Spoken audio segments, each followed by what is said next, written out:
सर्वसामान्यांना महागाईचा फटका। गेल्या 10 दिवसात तिसऱ्यांदा इंधन दरवाढ। पेट्रोलच्या दरामध्ये 87 तर डिझेलच्या दरामध्ये 91 पैशांची वाढ।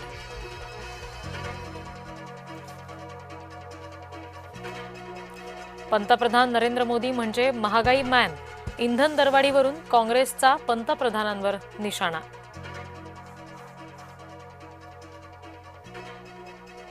पेट्रोल डिझेलचे दर मेलडी चॉकलेट प्रमाणे वाढतायत। आमदार रोहित पवार यांची खोचक टीका।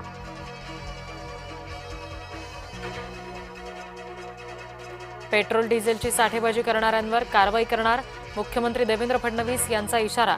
शेतीसाठी शेतकऱ्यांना डिझेल देण्याच्या सुद्धा सूचना।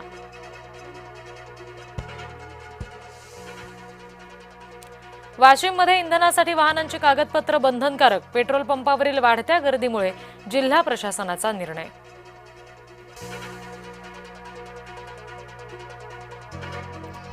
विधान परिषद जागा वाटपासाठी भाजप शिवसेनेमध्ये खलबत। रवींद्र चव्हाण, बावनकुळे आणि एकनाथ शिंदे यांच्यामध्ये चर्चा।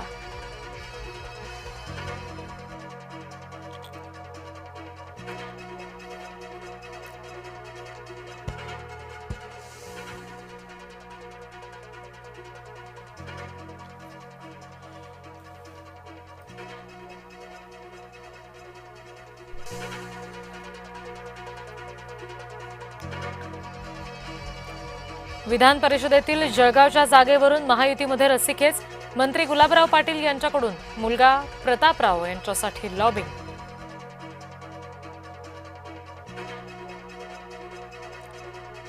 खरातचे साथीदार ईडी चौकशीच्या फेऱ्यात। एका दिवसात तब्बल 13.5 कोटी जप्त। बँक खात्यातील 2,25,00,000च्या ठेवी गोठवल्या। नीट पेपरफुटीनंतर लातूरच्या उद्योग भवनमधील क्लासेस, हॉस्टेल बंद करण्याचे आदेश। जिल्हा उद्योग केंद्राकडून बिगर औद्योगिक व्यवसायांवर बंदी।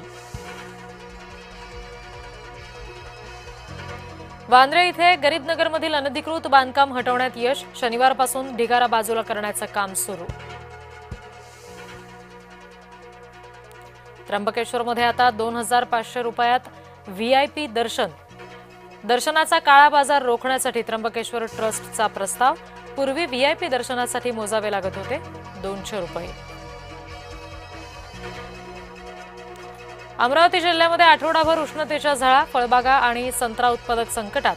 नुकसान भरपाई देण्याची शेतकऱ्यांची मागणी।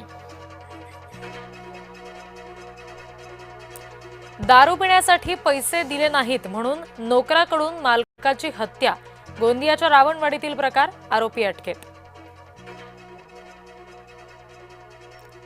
कांद्याला किमान 2,000 रुपये हमीभाव द्या। धुळ्यातील शेतकऱ्यांची मागणी।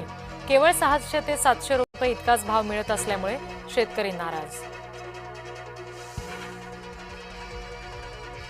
उद्घाटनापूर्वीच प्रवेशद्वार भिंतीला भगदाड। धुळे जिल्हा रुग्णालयातील धक्कादायक प्रकार। कामाची चौकशी करण्याची नागरिकांची मागणी। दुकानात आग लागून सिलेंडरचा स्फोट। नागपूरच्या गोळीबार चौकातली घटना। अग्निशमन दलाच्या जवानांनी आगीवर मिळवलं नियंत्रण। अमेरिकेचे परराष्ट्र सचिव मार्को रुबियो भारत दौऱ्यावर। पंतप्रधान मोदी आणि एस जयशंकर यांची सुद्धा भेट घेणार।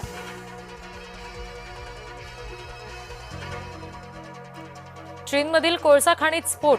दुर्घटनेमध्ये 90 कामगारांचा मृत्यू।